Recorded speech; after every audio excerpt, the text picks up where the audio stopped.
السلام عليكم ورحمة الله.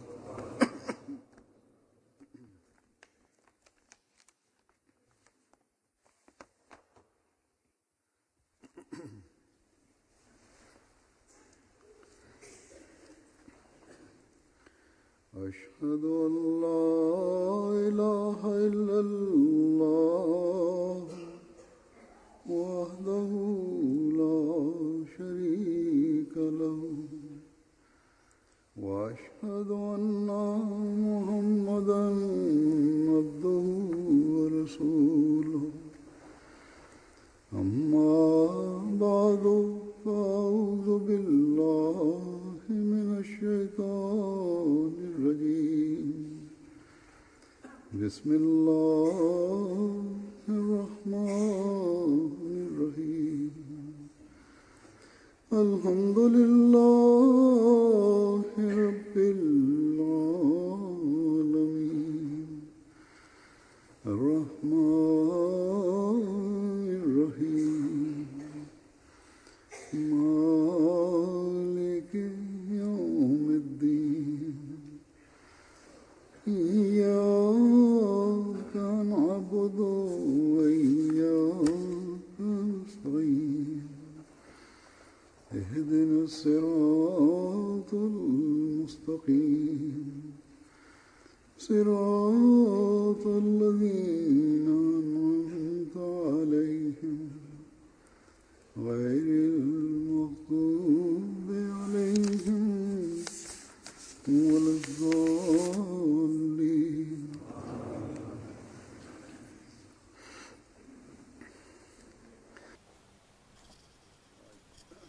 Бисмиллахир-рахманир-рахим. Хазур говорит, сегодня 27 мая, и каждый мусульманин Ахмадия знает, что после смерти обетованного Мессии, мир ему, в этот день было положено начало Ахмадийскому халифату, и этот день отмечается как день халифата.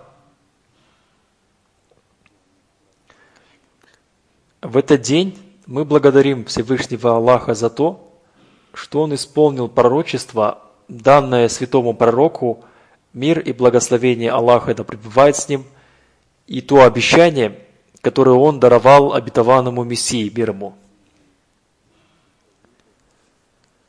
Он соединил нас в единую цепочку Ахмадийского халифата, и мы обещаем, что ради продолжения Ахмадийского халифата мы готовы принести любые пожертвования. Иншаллах.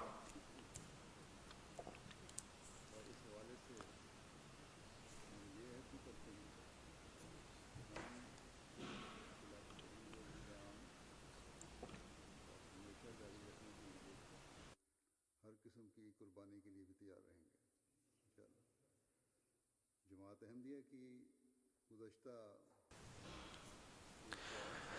108-летняя история Ахмадийского халифата свидетельствует о том, что каждое поколение исполнило это свое обещание и принесло все виды пожертвований ради продолжения системы Ахмадийского халифата.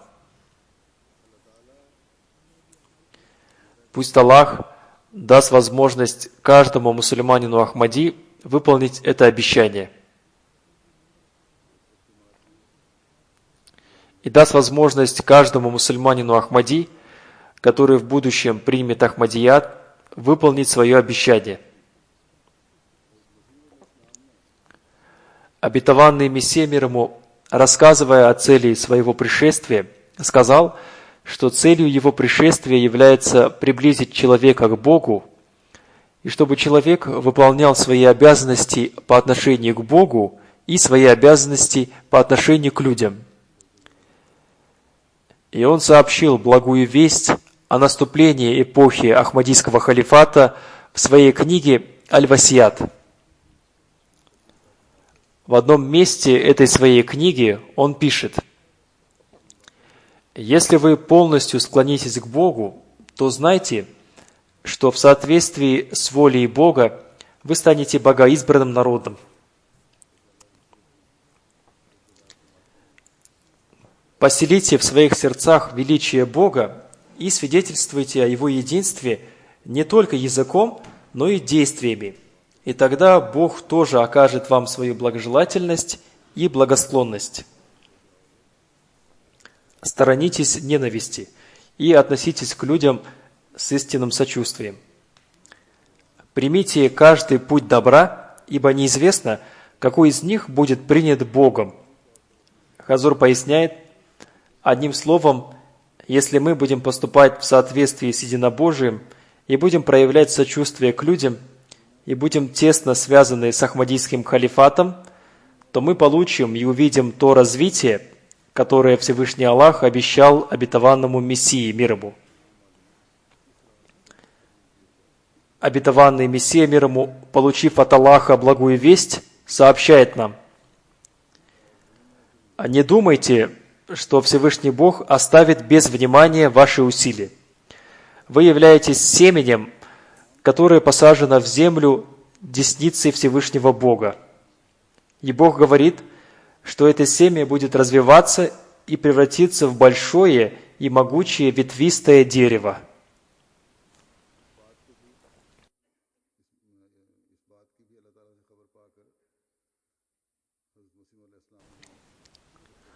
Одним словом, нет сомнения в том, что община, созданная обетованным Мессией мир ему, должна развиваться, и это является обещанием Всевышнего Аллаха.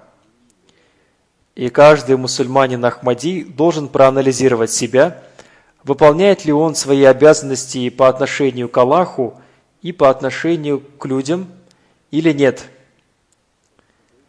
Мир желает видеть это в нас.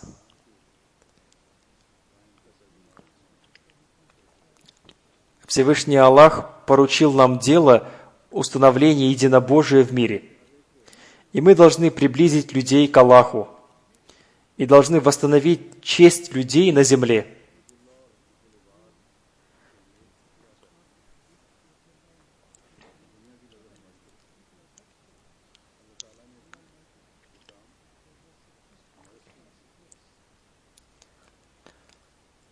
Недавно я находился с визитом в странах Скандинавии. И там журналисты различных газет и интеллектуалы задавали мне вопрос, каковы ваши цели. Я им сообщил, что целью Ахмадийской общины и Ахмадийского халифата является то, ради чего был ниспослан обетованный Мессия мир ему, и этой целью является приближение человека к Аллаху и выполнение своих обязанностей по отношению к людям. Мы видим, что люди мира уже забыли Бога, и они под предлогом служения человечеству стараются получить личную выгоду, и это создает беспокойство в мире. И по этой причине между странами и между народами возникает отчужденность. Мирским людям очень трудно понять, как можно делать какое-то дело только ради Всевышнего Аллаха, не учитывая своего личного интереса. Вполне возможно, что они думают, что сейчас мусульмане Ахмади под предлогом любви приближаются к людям, но когда они получат власть, то они также лишат страны власти. Один профессор-исламовед Стокгольмского университета задал мне вопрос об этом. И в ответ я ему прочитал стихотворение обетованного Мессии мир ему. «Мне нет дела до мирской власти, моя власть отличается от нее, и мне нет дела до мирской короны, моей короной является обретение довольства Всевышнего Аллаха».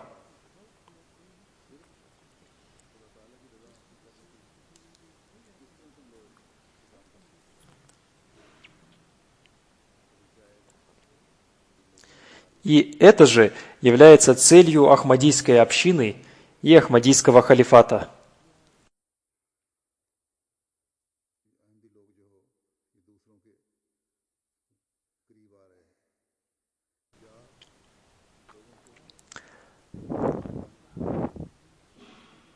Во время этого турне по Скандинавии, по милости Всевышнего Аллаха, у меня взяли много интервью.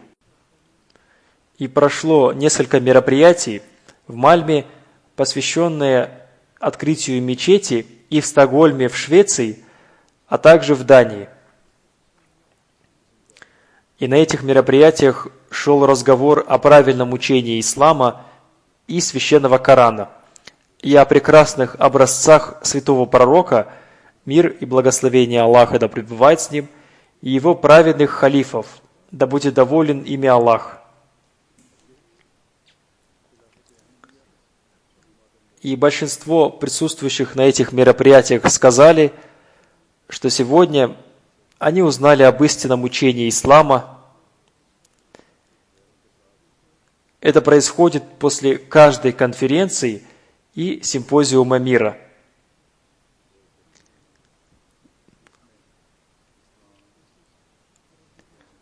По этой причине община стремится проводить такие мероприятия по всему миру.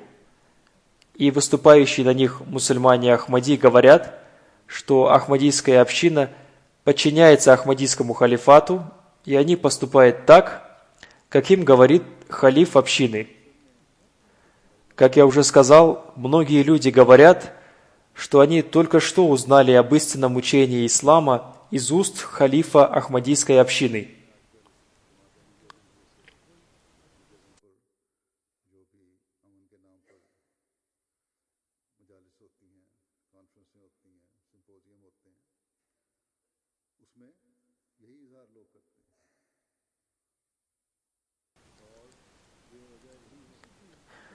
Одним словом, система Ахмадийского халифата, созданная после смерти обетованного Мессии мир ему, наставляет не только своих, но и других людей тоже.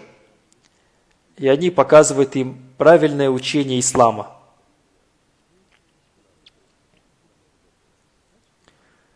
Сейчас я представлю вашему вниманию отзывы и впечатления некоторых людей, которые приняли участие в наших мероприятиях.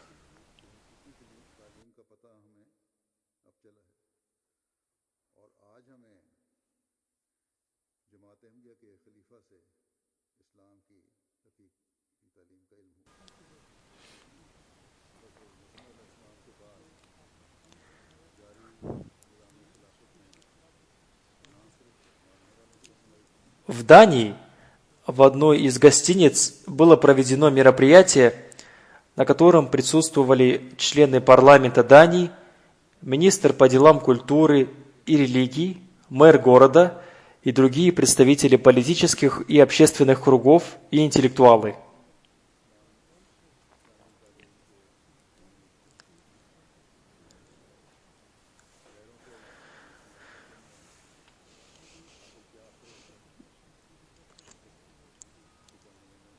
Были также представители различных посольств. Они тоже в один голос говорили, что сегодня они узнали о правильном учении ислама.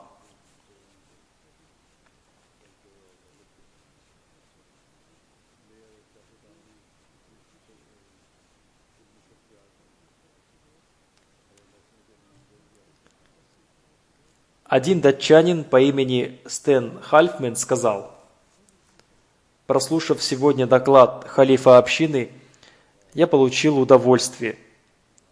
Я очень рад этому, потому что мир нуждается в таком послании. Пусть Аллах и даст возможность жителям скандинавских стран правильно понять послание халифа.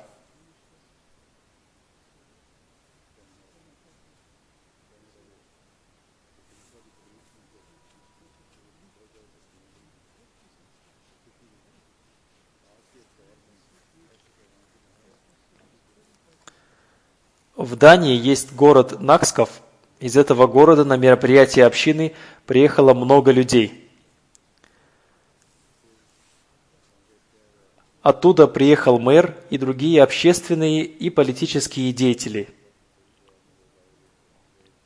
И одна женщина, член парламента Дании, сказала: люди, живущие в Дании, знают только один аспект ислама, и мы не знаем, что в исламе есть такие люди, которые желают мира. Очень важно сообщить об этом людям. Я думаю, что после этого мероприятия люди вернутся в свои дома с новым намерением.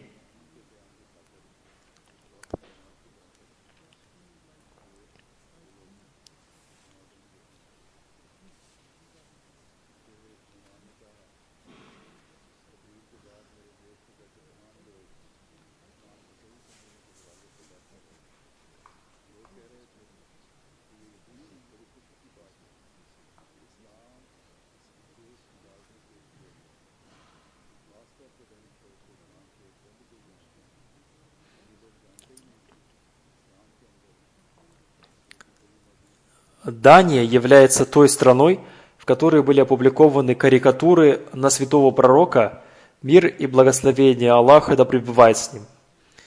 Я сообщил им о том, что из-за этого будет распространяться только ненависть и будет нарушен мир.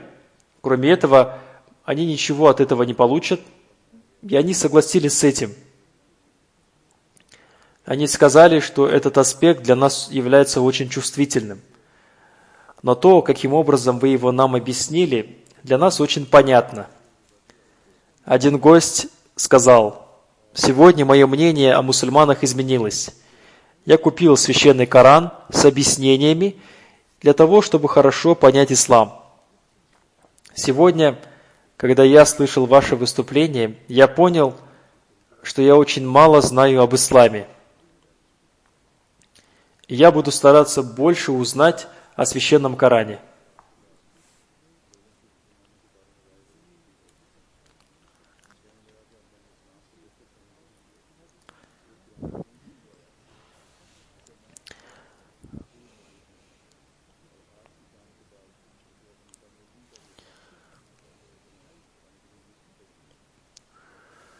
Как я уже сказал, многие люди приехали из города Нахсков.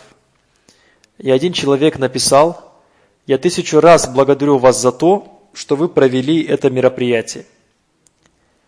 Я буду помнить это мероприятие всю свою жизнь».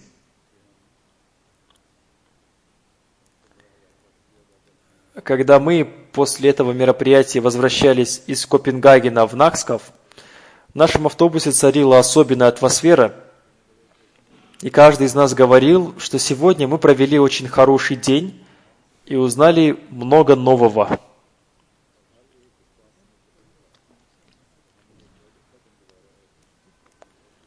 Один журналист сказал: «Сегодняшнее выступление халифа заставило меня размышлять. До этого я знал об исламе только те вещи, которые говорят средства массовой информации. Но сейчас я узнал истинность ислама. То, как представляют ислам средства массовой информации, противоречит истинности ислама. Я не могу подвергнуть критике ни одного слова из того, что он сказал, то есть халиф, потому что вся его речь была о любви и проявлении уважения друг к другу. И именно это является ключом к миру. Халиф предостерег нас от мировой войны. Это очень беспокоит меня, потому что я слышал уже об этом от некоторых людей, и они сказали, что мы сейчас близки к мировой войне. Я не верил им, но сегодня мое мнение изменилось. Нам надо отнестись к этому со всей серьезностью. И нам придется поразмышлять над тем, как нам рассказал об этом сегодня халиф.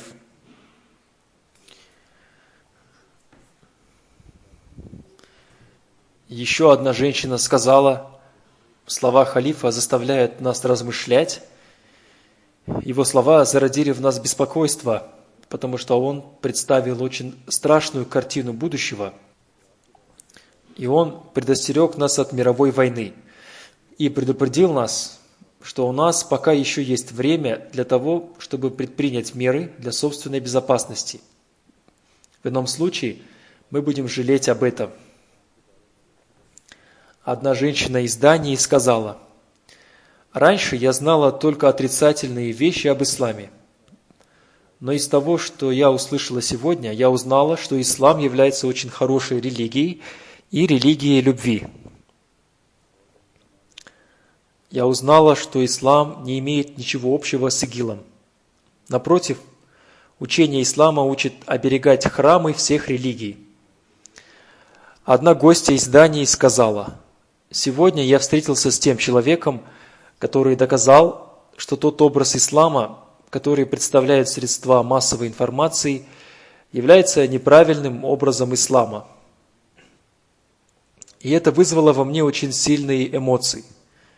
Сегодня я встретилась с тем человеком, который сообщил мне о том, что такое джихад. Мне очень понравилось его мнение о свободе слова и о том, как можно установить мир во всем мире.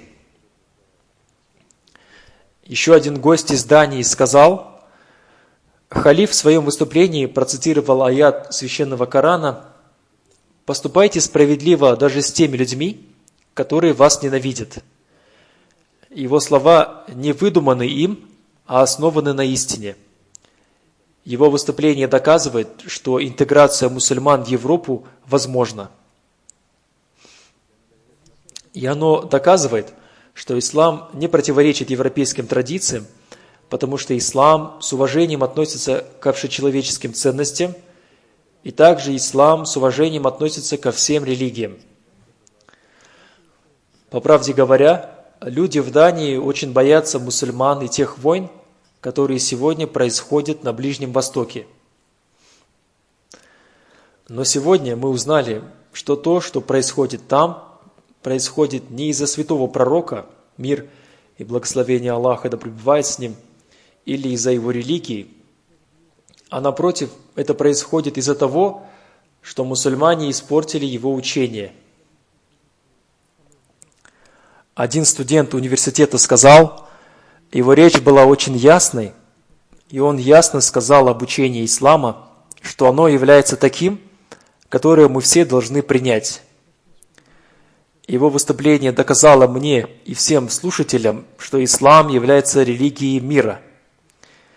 И он все это доказал посредством аятов священного Корана и посредством жизнеописания святого пророка, мир и благословение Аллаха да пребывает с ним, и посредством жизнеописания праведных халифов. И мне это очень понравилось. Он очень ясно рассказал о целях Ахмадийской общины, и благодаря этому я понял, что такое правильный ислам. Один гость сказал, опираясь на учение священного Корана, он сообщил нам о решении нынешних проблем, которые возникли у нас. И этот его способ является наилучшим способом. Раньше я не знал о том, что священный Коран дает такое учение о справедливости. Сейчас мое мнение об исламе полностью изменилось. До этого у меня были только те знания об исламе, которые дают средства массовой информации, но сегодня я увидел истинную картину ислама. Затем он сказал, халиф процитировал аят священного Корана: «Поступайте справедливо даже с теми людьми, которые вас ненавидят». Мне очень понравилась эта мысль, и на мое сердце очень сильно повлияло то, что мусульмане в начальный период ислама очень хорошо относились к иудеям и христианам. Одна женщина из гуманитарной организации сказала, люди очень мало знают о мирном послании ислама. СМИ показывают об исламе только плохое и не говорят о нем ничего хорошего. По-моему, сегодня все средства массовой информации должны были присутствовать здесь. Но у меня вызвало большое отчаяние поведение жителей моей страны. Одна женщина из Дании сказала, «Раньше я ничего не знала об исламе, но сегодня я узнала об исламе много нового. Я рада, что моим учителем стал халиф. Я признаю, что ислам является религией мира. И у меня есть желание, чтобы люди обратили свое внимание на это послание. Я хочу получить перевод речи халифа на датский язык, чтобы я еще лучше поняла ее и рассказала другим. Послание халифа надо распространить по всей Дании. Нам придется согласиться с этим посланием, и мы должны изучать это послание. У меня было такое ощущение, что все мусульмане радикальны, но сейчас, думая о своих прошлых мыслях, я испытываю стыд. Большинство из них являются хорошими людьми, но СМИ настроили нас против них. Мой муж сегодня утром строго запретил мне участвовать в этом мероприятии, потому что он думал, что там может произойти взрыв. Но я уговорила его прийти на это мероприятие, и я очень рада, что он согласился со мной и пришел на него.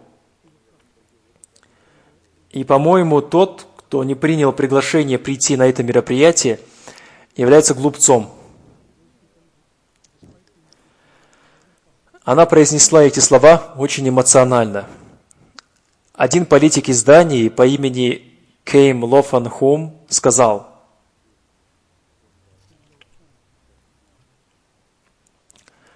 «Я впервые встретился с халифом, и эта встреча с ним отличается от встречи с обычным мусульманином. Ваш имам рассказывает об исламе такие вещи, которые не рассказывают многие мусульмане-арабы, с которыми я встречался. Ваш имам ясно говорит, что ислам дает свободу каждой религии. Надо внимательно слушать послание халифа. Вы маленькая община, но ваше послание несет в себе огромный смысл. Ваше мероприятие было очень познавательное. Сегодня я узнал много нового о Мухаммаде и о Священном Коране. Например, сегодня я узнал, что пророк Мухаммад разрешил христианам молиться в своей мечети. И узнал, что он был против антисемитизма.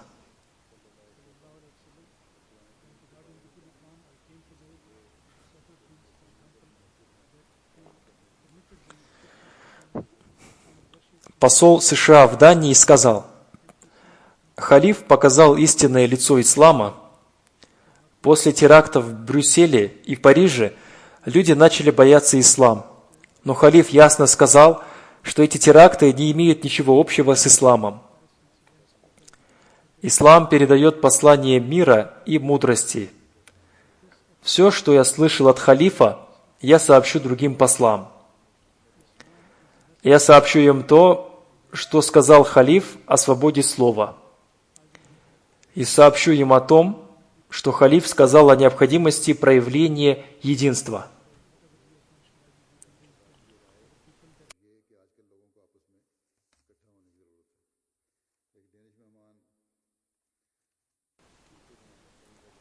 Одна женщина-учительница из Дании сказала: «Сегодня я многое узнала об исламе, и я расскажу об этом своим ученикам».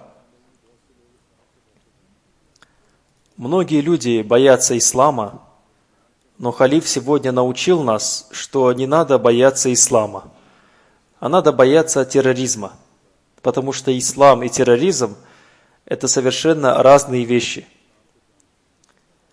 Я думала, что я хорошо знаю ислам, но сегодня я поняла, что у меня очень мало знаний об исламе. Например, раньше я не знала, что пророк ислама очень хорошо относился к иудеям и христианам. Речь халифа была очень актуальной. Он осудил порицаемые дела и мусульман, и немусульман. Одна гостья сказала: «Я наблюдала, что все гости очень внимательно слушали все выступления. Была дана очень важная информация о Третьей мировой войне. Услышав о Третьей мировой войне, я очень разволновалась, но выступление халифа успокоило меня.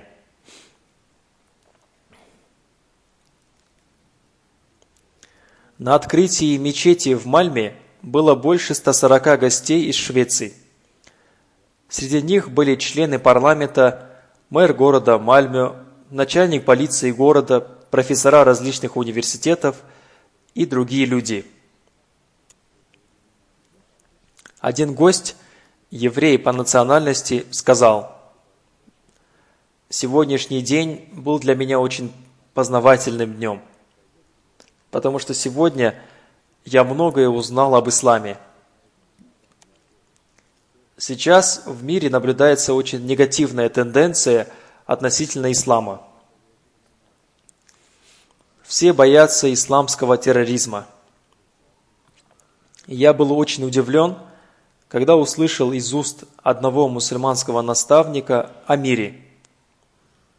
Он сказал: вы должны поклоняться Богу, но вместе с этим любить все человечество.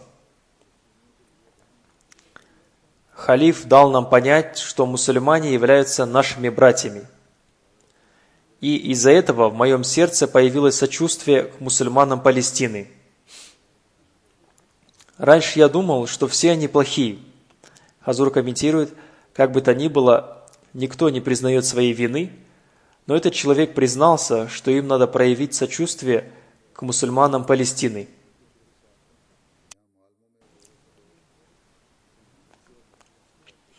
Одна женщина-монашка, работающая в больнице, сказала: это правда, что в Мальме и во всей Европе люди боятся мусульман и мечети.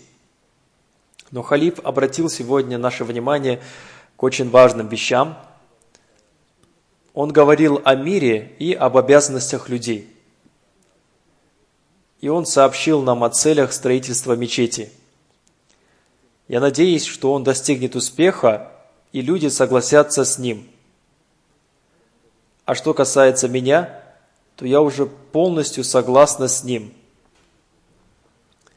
Тема мечети является очень важной темой, и каждое слово его выступления несло в себе глубокий смысл. Он передал нам послание о том, что не надо бояться друг друга, а напротив, нам надо понимать друг друга.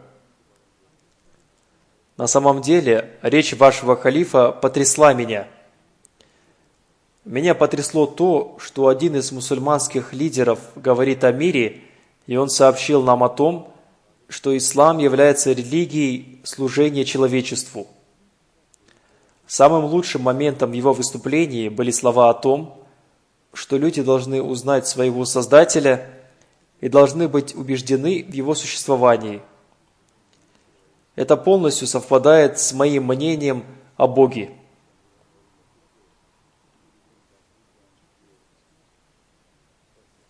Мэр города Мальмё Андерсон сказал: халиф в своей речи сказал об установлении мира и рассказал о целях строительства мечетей. Одним словом, мы считаем, что эта мечеть будет средством мира и интеграции. Один журналист сказал: для меня очень удивительно, что все деньги на строительство мечети собрали члены общины, потому что это не маленькая сумма, и она составила 30 миллионов крон. Они все сделали сами, и это является большим успехом. Я очень впечатлен этим. Я вижу, что в мире совершаются теракты и жестокость, но вы совсем другие люди. Недавно я был в супермаркете, и один человек спросил у меня: мусульманин ли я?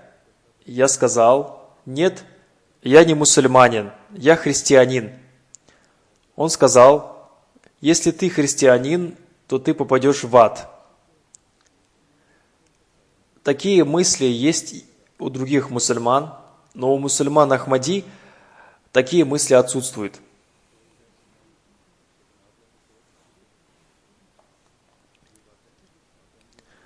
На мероприятии в Мальмё по случаю открытия мечети был профессор из университета города Мальмё.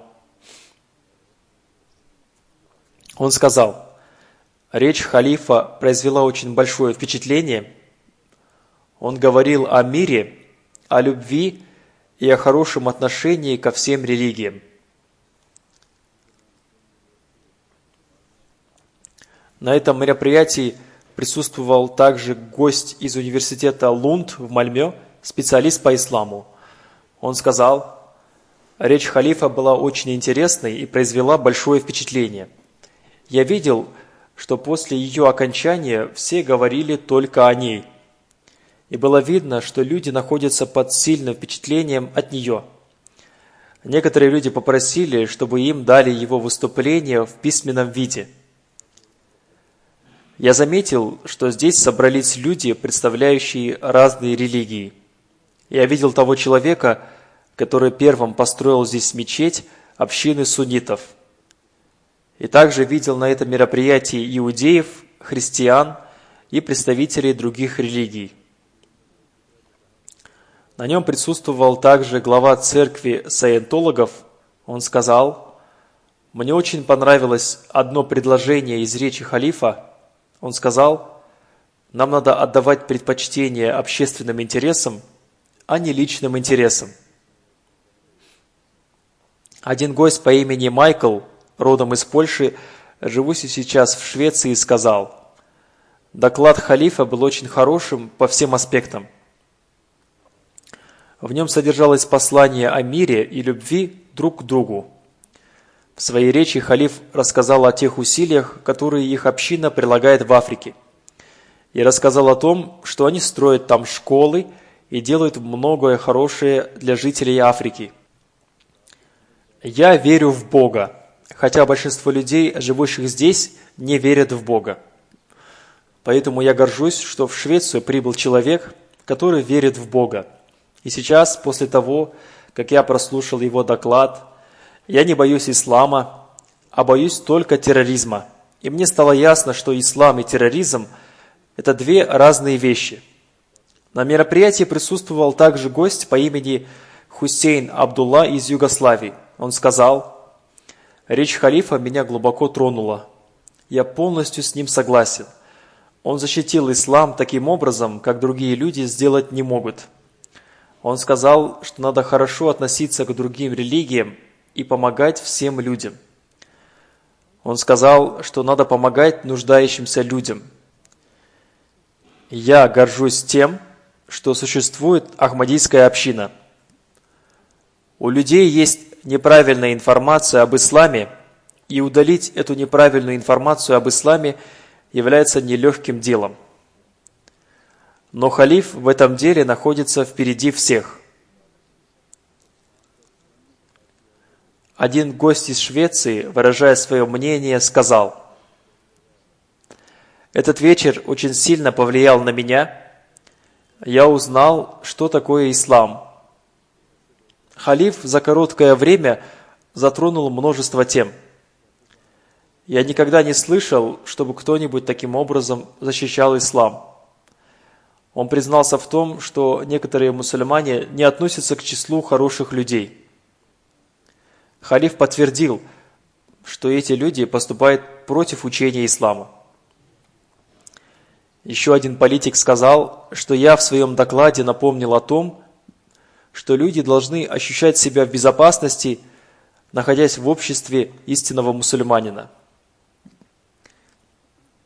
Еще один христианский священник сказал, что он согласен с каждым словом халифа. Он сказал, что ему особенно понравились слова о том, что мы должны помнить о своем Боге и что это составляет основу всех религий. Вначале он процитировал священный Коран, и мне это очень понравилось. Еще один гость признался, что в этот момент он находился в каком-то другом мире. Он сказал, что главной темой доклада халифа было сочувствие по отношению к другим людям, и особенно по отношению к слабым и нуждающимся людям. Халиф на основе священного Корана доказал, что религия является личным делом каждого человека. Это полностью удовлетворило меня. Я надеюсь, что и другие люди получили пользу от этого.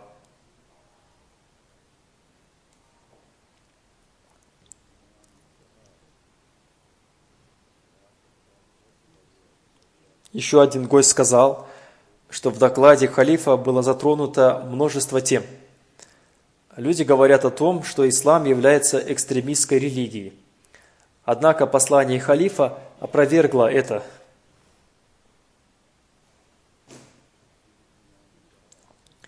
Еще один гость из Швеции сказал, что он очень многое узнал об исламе.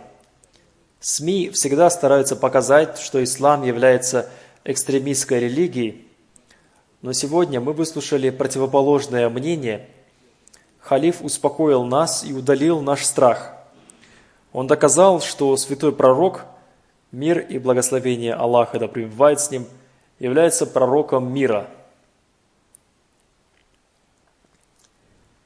Еще одна гостья сказала: «Я боялась приходить сюда, но то, что я услышала, было противоположным моему мнению».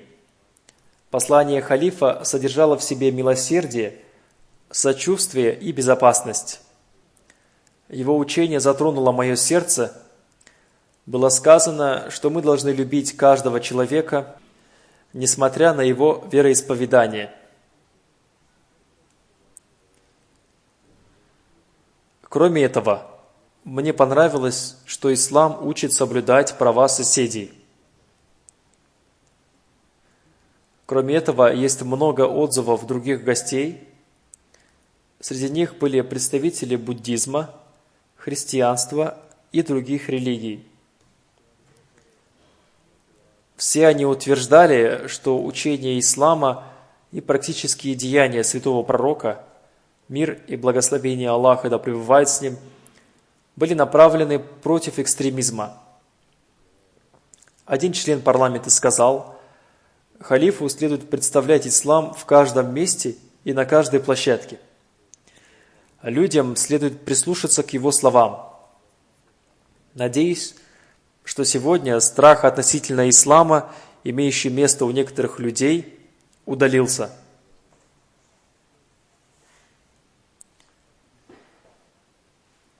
Он продолжил: этот доклад следует распространить в Австрии, поскольку люди в Австрии сильно ненавидят ислам. Они до сумасшествия боятся ислама. Им следует прослушать этот доклад, чтобы убедиться в том, что ислам является религией мира. Халиф прекрасно разъяснил истинные цели строительства мечети. Халиф пояснил, что мечеть означает безопасность. Также и молитва означает мир и безопасность. Кроме этого, мне очень понравились слова халифа о том, что Ахмадият не имеет ничего общего с политикой. Тем не менее, эта община беспокоится об установлении мира и безопасности. На меня также произвели большое впечатление слова халифа о том, что каждый мусульманин Ахмади должен стремиться к удалению боли и страданий человечества, и что они должны оказывать помощь людям. Мне было приятно узнать о том, что во времена святого пророка, мир и благословение Аллаха да пребывает с ним, была разрушена мечеть Зарар. Это лишний раз доказывает, что мечети являются местами безопасности. В Стокгольме был устроен также официальный прием. В этом мероприятии приняли участие 6 членов парламента, представители государственных органов и люди из разных слоев общества. Все они очень хорошо отзывались о нас. Один из гостей сказал: «Сегодня я многое узнал. Я выражаю благодарность халифу за то, что он посетил нас и убедил нас в том, что мы не должны закрывать глаза на конфликты, думая, что они будут решены сами собой». Это очень твердое послание, и поэтому я очень благодарен ему. Еще один гость сказал: «Нынешние мирские силы удаляют людей друг от друга. Вы обретаете успех в том, что соединяете их вместе. При встрече с вами наши глаза открываются, и мы узнаем о многом». Один иракский иммигрант из числа христиан сказал: «Я никогда не слышал таких слов в Ираке. Там люди не могут даже представить себе картину ислама, о которой рассказал халиф. Если бы люди Ирака послушали послание халифа, то нам не пришлось бы предстать перед народом Швеции нищими. Здесь, в Швеции, люди думают о том, что я прибыл сюда, чтобы требовать соблюдения своих прав. Однако это причиняет мне страдания. В Ираке нет ни одного человека, подобного вашему халифу. Халиф ясно и открыто говорит о том, что сегодня происходит в мире. Ваша община лучше всех общин ислама.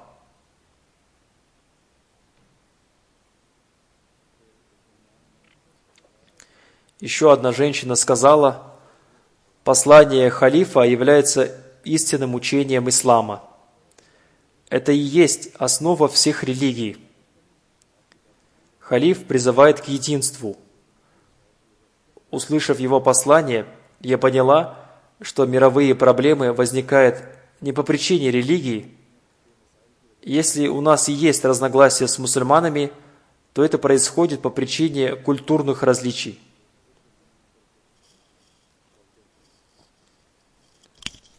В Дании мое послание было распространено в СМИ. Одна из газет, тираж которой составляет 50 тысяч экземпляров, также опубликовала мое послание. Один радиожурналист взял у меня интервью. Я отвечал на его вопросы в течение 45 минут. Мое интервью было переведено на датский язык и транслировалось на радио 24. Его прослушали примерно от 25 до 40 тысяч людей.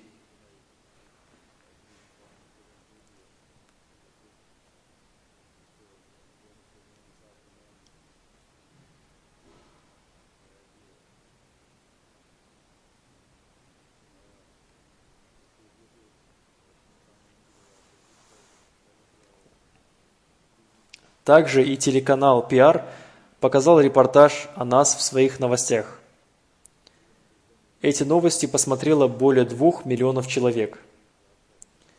Таким образом, в Дании посредством СМИ послание ислама было донесено до 3 миллионов людей.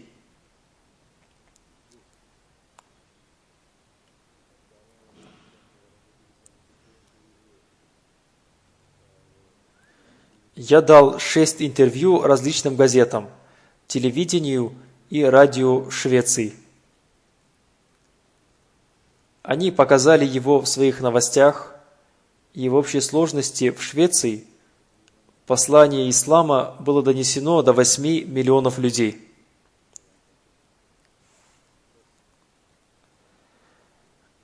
Одним словом, как я уже сказал, мнения людей изменились после того, как им было передано послание ислама.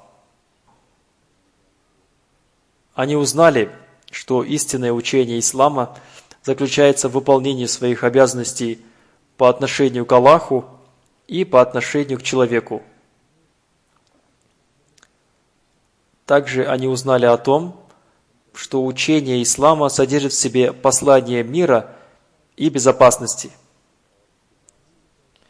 Они узнали о том, что Ахмадийская мусульманская община выполняет эти обязанности по причине своей крепкой связи с институтом Ахмадийского халифата. Одним словом, для того, чтобы выполнять эти обязанности, для каждого мусульманина Ахмади очень важно поддерживать прочную связь с институтом халифата.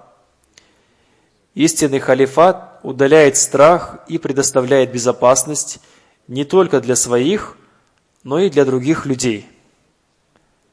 Множество людей выразили свое мнение относительно сути моего послания. На нашем мероприятии их страх превратился в спокойствие. В этом и заключается обещание Всевышнего Аллаха. Поэтому Всевышний Аллах поддерживает нас, и наше представление учения ислама оказывает свое влияние на других. После того, как был прочитан священный Коран, многие люди поделились с нами своими эмоциями. 2 примера я уже привел выше. Если кто-то и пожелает создать институт халифата против обетованного Мессии, мир ему, он не добьется успеха. он не сможет обеспечить безопасность в мире.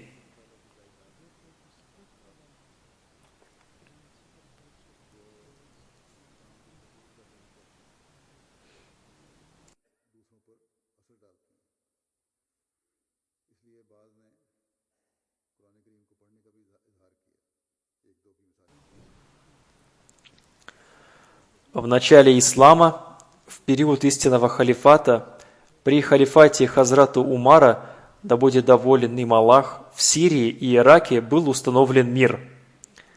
Когда римское государство старалось захватить Ирак и Сирию, христиане плакали и просили мусульман вернуться. Когда вернулись мусульмане, христиане были очень рады этому. Однако что происходит сейчас? В Сирии и Ираке была создана группировка, назвавшая себя халифатом. Эта группировка очень далека от истины. Если вначале они были сильными, то теперь они потеряли свою силу. Вначале они стали действовать под названием халифат. Но в течение 2-3 лет они потеряли свое название, и теперь они известны как одна из группировок, которая не несет мира ни своим, ни чужим. Многие люди, даже из Европы, поддавшись эмоциям, во имя ислама и халифата отправились туда. Но теперь они впали в отчаяние, увидев их действия, направленные против ислама. Теперь они хотят вернуться обратно, но дорога оказалась для них закрытой. Теперь они живут там в состоянии страха. В новостях рассказали, что один грудной ребенок захотел материнского молока. Он очень сильно плакал. До дома было еще далеко, и его мать, сев под дерево, стала кормить его. В это время к ней подошли так называемые блюстители порядка. Они отняли ребенка у этой женщины и обвинили ее в том, что она сидит на дороге и кормит ребенка, в то время как она сидела в стороне от дороги. Они застрелили эту женщину. Вот такая жестокость творится там. Они убили ее из-за того, что, по их мнению, она поступила против канонов ислама. Они лишили мира и безопасности даже своих людей. Какой мир и какую безопасность они могут гарантировать другим?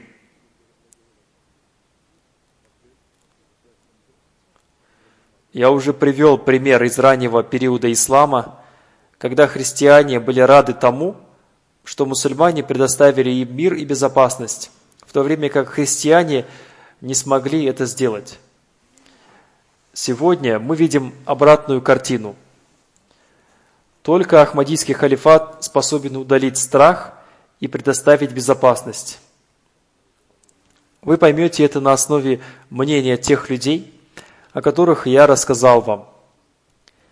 Из этого становится ясным, что поддержка Всевышнего Аллаха сопровождает Ахмадийский халифат.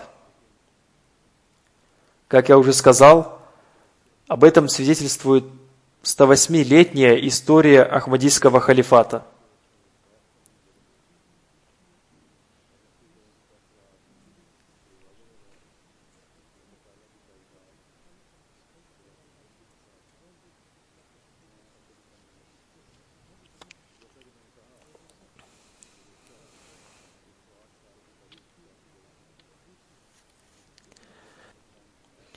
Обетованный Мессия, мир ему, говорил, что если бы это было делом рук человека, оно уже давно было бы уничтожено. Одним словом, возникновение Ахмадийской мусульманской общины и института Ахмадийского халифата является исполнением Божьего обещания. Во времена обетованного Мессии, мир ему, люди старались уничтожить общину. Однако они не достигли своей цели. Они и сейчас стараются это сделать, Однако, по милости Всевышнего Аллаха, они не в силах уничтожить нашу общину. По милости Всевышнего Аллаха, Ахмадийский халифат и община будут вечными. Видя наши средства, мы не могли даже представить себе, каким образом мы сможем донести послание ислама до такого большого количества людей. Однако это является предопределением Всевышнего Аллаха. Он сам донесет это послание до всех уголков мира. Никакая мирская сила не в силах остановить наше развитие. Нам всем следует возносить мольбы о том, чтобы Всевышний Аллах одарил нас прочной связью с системой халифата, чтобы мы своими глазами увидели исполнение обещания Всевышнего Аллаха. Аминь. После пятничной молитвы я проведу заупокойную молитву по 3 покойным. Имя первого покойного – Чодри Фазиль Ахмад. Он был сыном мастера Гулама Мухаммад из Нанкани. Он умер 23 мая 2016 года в возрасте 80 лет. Инна лилляхи ва инна иляйхи роджун. Он был внуком сподвижника обетованного Мессии Хазрата Умар-Дин Бангви. Также он был племянником Молви Зафар Карам Иляхи. В течение длительного времени он жил в городе Монди, Бахаудин. Затем он переселился в Германию. Несколько лет назад он переехал в Лондон и жил возле мечети Фазл. Всю свою жизнь он служил общине на разных постах. В Монди, Бахаудин, он исполнял обязанности финансового секретаря по обучению священному Корану. Он также исполнял обязанности имама в мечети. Где бы он ни находился, он обучал детей священному Корану. Он научил сотни детей. В 1987 году, в месяц Рамазан, его посадили в тюрьму за произнесение мусульманского свидетельства веры. Он был добрым, добродетельным, святым человеком, любящим священный Коран. Он был муси. После себя он оставил 5 дочерей и 2 сыновей. Пусть Всевышний Аллах возвысит его степени в раю. Заупокойная молитва будет совершена также по 2 покойному мученику Дауду Ахмаду. Он был сыном уважаемого хаджи Гулама Мухиддина. Ему было 60 лет. 24 мая 2016 года в 9 часов вечера он был застрелен противниками Ахмадията. Инна лилляхи ва инна иляйхи роджун. Дауд Ахмад сидел возле своего дома и ждал своего друга Неахмади. 2 неизвестных людей подъехали к нему на мотоцикле. Сидевший сзади стал стрелять в Дауда Ахмада. В этот момент подошел его друг. Он пытался помочь, но неизвестные прострелили ему ноги. Убийцы скрылись. 3 пули прошили его живот и грудь. Услышав стрельбу, собрались люди. Они отвезли их в больницу. После оказания медицинской помощи их обоих отправили в больницу Лиакат. Врачи сделали операцию господину Дауду, однако пули задели кишечник и почки. Он потерял много крови и умер. Его друг Неахмади, по милости Всевышнего Аллаха, выжил, несмотря на серьезное ранение. Ахмадият в их семью пришел посредством его деда, Хазрата Молви Алиф Дина из Чевинда, округа Сиалкот. Он принес обет верности на благословенной руке обетованного Мессии, мир ему. Эта семья переселилась в Раббу, где в 1956 году он родился. Его отец был моряком, и по этой причине они переехали в Карачи. Там же он получил образование. В одной из аварий он лишился руки. Тем не менее, он не искал предлога, чтобы не работать. Он обладал многими хорошими качествами. Он был мягкосердечным. В районе его все любили. Он был человеком, достойным доверия, добрым и добродетельным. Во время следствия каждый человек говорил, что он никогда ни с кем не спорил и что он всегда помогал другим людям. Он был очень активным в делах общины. Его дом в течение 18 лет использовался в качестве молитвенного центра. Он также получил возможность служить общине в организации Ансарулла. Один из его сыновей учится на 4-м курсе Ахмадийского университета. 2 его сыновей живут за границей. Пусть Всевышний Аллах возвысит степени мученика. Пусть его дети продолжат его добродетели.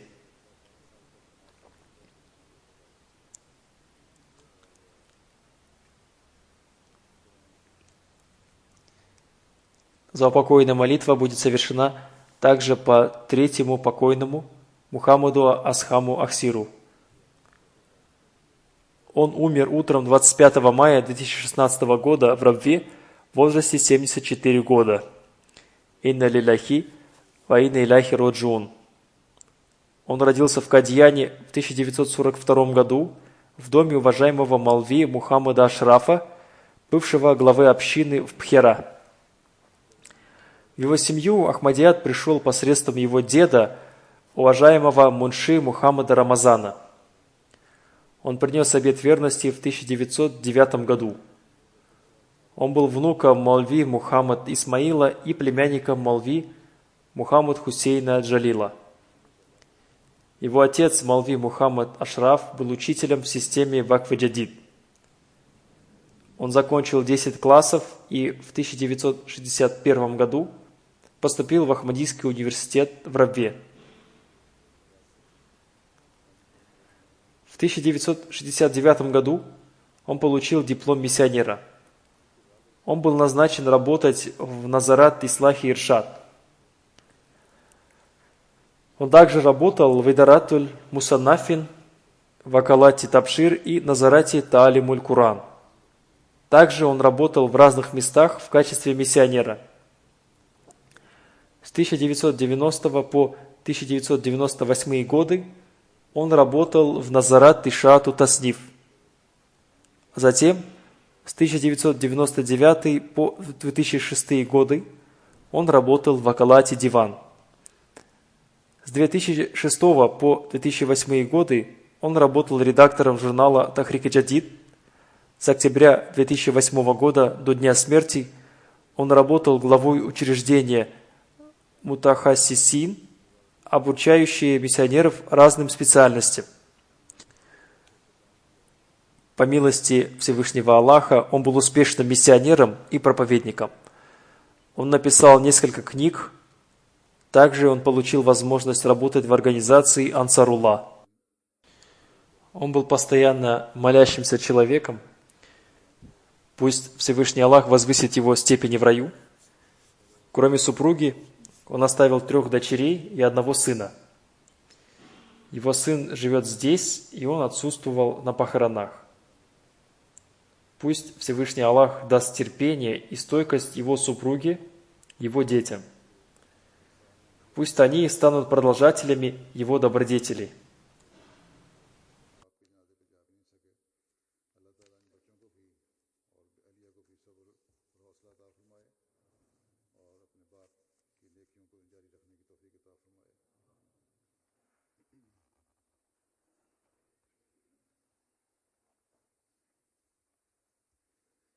الحمد